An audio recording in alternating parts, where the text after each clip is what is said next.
Olá a todos, desculpa o uso da máscara, mas é necessário. Meu nome é Protásio Vargas, eu sou doutorando em Direito pelo Programa de Pós-Graduação em Direito da UFMG, em Belo Horizonte, Minas Gerais, sob a orientação do professor Dr. Joaquim Carlos Salgado, filósofo bastante conhecido no Brasil pela sua obra A Ideia de Justiça em Hegel, que é a sua tese de cátedra na Faculdade de Direito da UFMG. Professor Salgado também tem uma obra, A Ideia de Justiça em Kant, que é a sua tese de doutoramento sob a orientação do padre Henrique Cláudio de Lima Vaz, no curso de Filosofia da Fafiche, na UFMG. Mais recentemente, professor Salgado publicou A Ideia de Justiça no Mundo Contemporâneo, onde desenvolve a teoria do máximo ético em escala planetária. E mais recentemente ainda, A Ideia de Justiça no Pensamento Clássico, tendo publicado também centenas de artigos em revistas especializadas no Brasil e no exterior.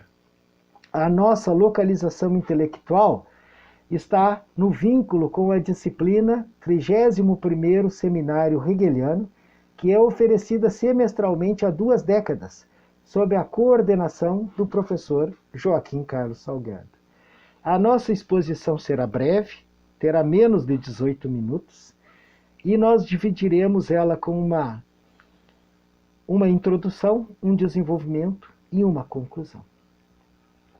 O tema que vamos desenvolver neste 11º Congresso Internacional da Sociedade Hegel Brasileira, na Unesp, tem como título A Transição do Direito, Dialética e Especulação, da Teoria da Vontade ao Direito Abstrato na Filosofia do Direito de Hegel, parágrafos 31 e 32. O resumo que foi aprovado para este congresso diz o seguinte: Hegel, no parágrafo 31 da introdução, no tratado Lineamentos da Filosofia do Direito ou Direito Natural e Ciência do Estado, apresenta, juntamente com o parágrafo 32, o que podemos chamar de transição de sua teoria da vontade para a filosofia do direito, tendo por foco 2 abordagens sucessivas, independentes. Primeiro, direito e dialética. Segundo, direito e especulação.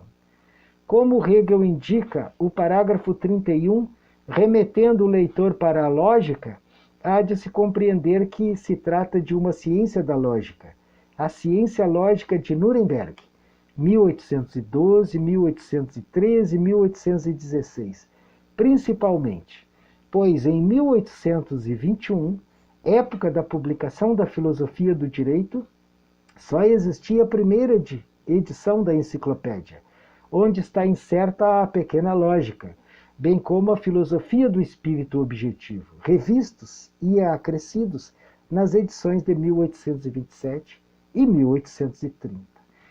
Com isto se quer dizer que a interpretação da transição da vontade da filosofia do direito deve ser interpretada levando em consideração o desenvolvimento do pensamento hegeliano posto na última revisão da pequena lógica, notadamente o disposto nos parágrafos do que Hegel denominou conceito mais preciso e divisão da lógica, parágrafos 79 a 83. Mais precisamente, o parágrafo 31 da Filosofia do Direito com o parágrafo 81 da Ciência da Lógica e o parágrafo 32 com o parágrafo 82 da mesma Ciência da Lógica, uma vez que os primeiros tratam da dialética e os segundos da especulação, ambos sob o primado estruturante do parágrafo 79 da Ciência da Lógica.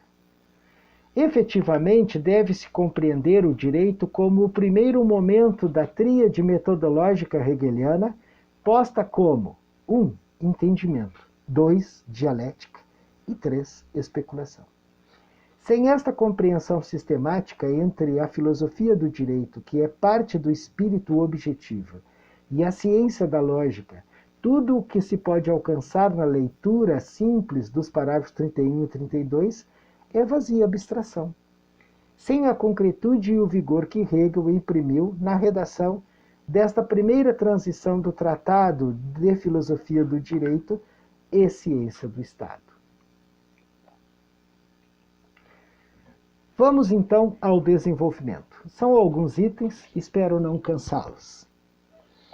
Hegel possui o que podemos denominar uma teoria das transições, das divisões temáticas do desenvolvimento dos seus tratados, e isto é mais nítido na Enciclopédia das Ciências Filosóficas em Compêndio, cuja terceira edição data de 1830. Porém, verifica-se que já na ciência da lógica encontra-se o uso da técnica das transições.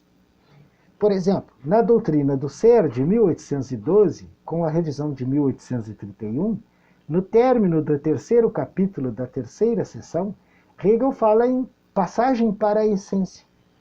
Outro exemplo está logo a seguir, na própria doutrina da essência, de 1813, na segunda seção, quando ele trata da objetividade.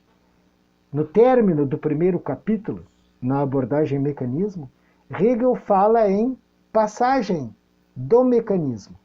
E no final do segundo capítulo da mesma seção, consta passagem do quimismo, de química. Fica mais claro o uso das transições no desenvolvimento de Hegel, que ele dá para o espírito objetivo da enciclopédia, feito em apartado e publicado sob o título Linhas Fundamentais de Filosofia do Direito, ou Direito Natural e Ciência do Estado em Compêndio. Hegel divide esta obra em três partes. Primeiro, o direito abstrato, depois, moralidade e, por fim, a eticidade. Cada parte é dividida em 3 seções, e assim por diante, na maioria dos segmentos.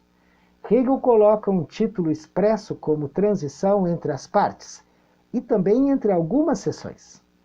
Vamos apresentar as transições que nós chamamos de nominais ou expressas. Primeiro, no final do tratamento da propriedade, existe uma passagem da propriedade ao contrato, no parágrafo 71.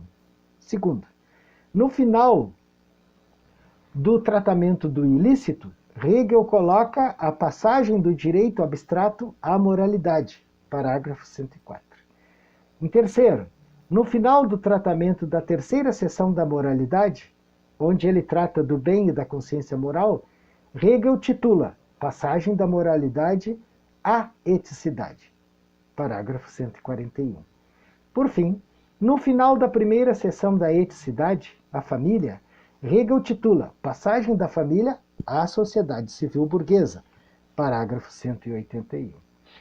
No entanto, Hegel não apresenta expressamente como título uma passagem da sociedade civil burguesa para o Estado. E disso nos ressentimos muito.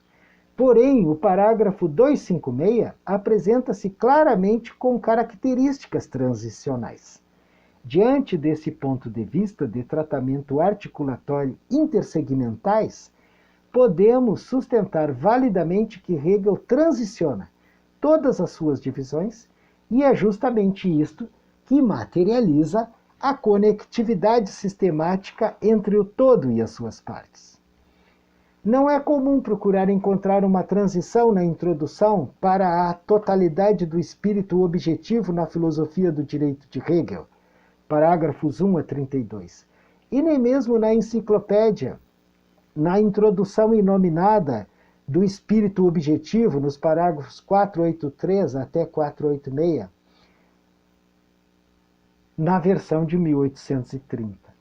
A razão disso é que a introdução de 1821, na filosofia do direito, não é propriamente uma introdução em sua totalidade, pois dos parágrafos 5 ao 32 há uma verdadeira teoria da vontade, que não se encontra em nenhuma outra obra de Hegel, nem mesmo no espírito prático. Parágrafos 469 a 480, na Psicologia Racional da enciclopédia, que é onde Hegel trata mais especificamente do pensamento volitivo, a ação prática, ou seja, da vontade. Queremos compreender que os parágrafos 32 e 31 apresentam uma verdadeira transição do espírito subjetivo ao espírito... Perdão, do espírito subjetivo ao espírito objetivo. A abordagem hegeliana do parágrafo 31 é sobre direito e dialética. E no parágrafo 32, sobre o direito e especulação. Vale lembrar aqui que somente quase uma década depois Hegel vai desenvolver de forma definitiva, mas na enciclopédia, o conceito mais preciso de lógica, parágrafos 79 a 82, no qual o parágrafo 79 dirá, de maneira cabal, a composição da estrutura lógica do método dialético e especulativo. Isto é muito importante, pois é justamente sobre isto que podemos compreender o que diz no início do parágrafo 31 da Filosofia do Direito. Aspas, é aqui igualmente pressuposto a partir da lógica, o método segundo o qual na ciência o conceito se desenvolve a partir desse mesmo. Sem esta chave interpretativa, fica sem se saber qual lógica, se a pequena ou a grande, e de qual método Hegel está falando, uma vez que o próprio conceito de dialética e de especulação foram ganhando maior precisão à medida que avançou a própria especulação hegeliana, da fenomenologia do espírito de 1807 até a primeira revisão iniciada desta mesma obra em 1831, pelo menos parte do prefácio, que foi interrompido logo a seguir pela morte do próprio Hegel. No parágrafo 79 da enciclopédia, Hegel diz que a lógica tem 3 lados. Segundo a sua forma, o primeiro é o lado abstrato, ou o lado do entendimento, parágrafo 80. O segundo é o lado dialético, ou negativamente racional, parágrafo 81. O terceiro é o lado especulativo, ou o do lado positivamente racional, parágrafo 82. É preciso esclarecer ao leitor ouvinte que esta tríade lógica necessária é incompreensível sem a leitura prévia do parágrafo 445 da enciclopédia, no qual Hegel apresenta um quadro de categorias do espírito teórico, com este título: Curso formal do desenvolvimento da inteligência rumo ao conhecimento. Veja bem, falamos em um quadro de categorias do espírito teórico. E é isso mesmo.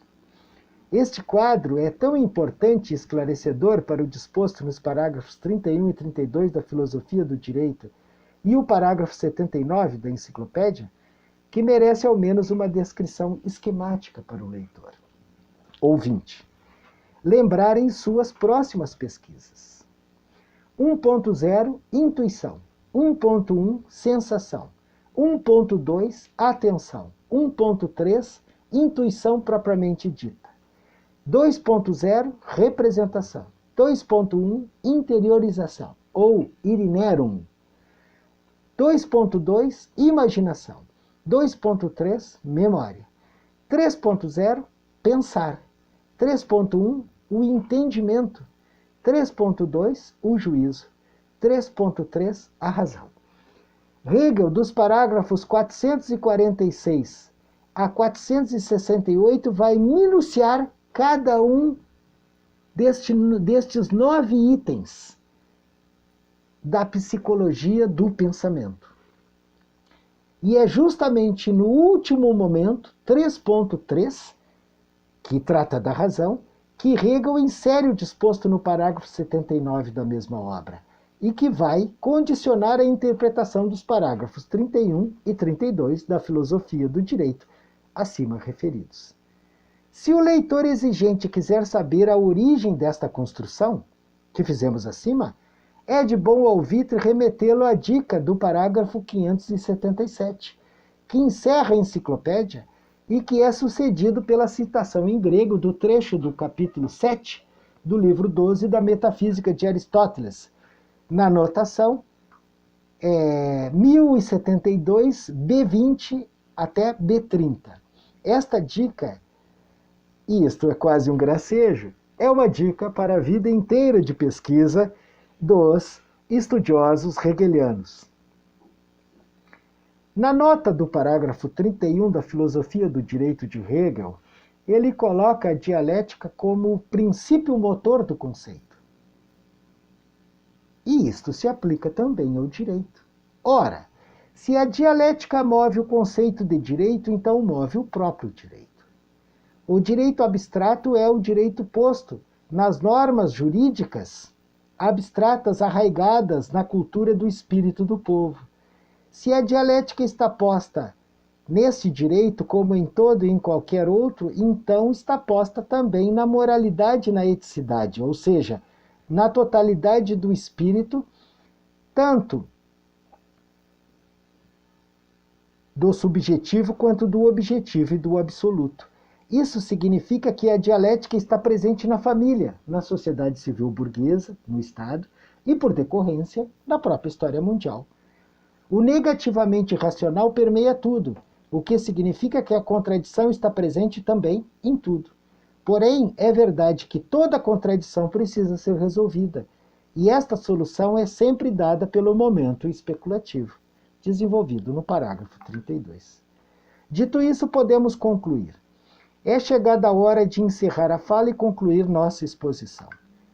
Vimos acima que existe uma transição do espírito subjetivo para o espírito objetivo, cujo desenvolvimento é dado pela teoria da vontade, que só está exposta nesta introdução da filosofia do direito, em lugar mais algum. Dentro desta introdução encontramos uma transição interna que liga a teoria da vontade com o direito, não apenas o abstrato, como também aquele que está posto na subjetividade e nas três esferas da eticidade, em especial no Estado.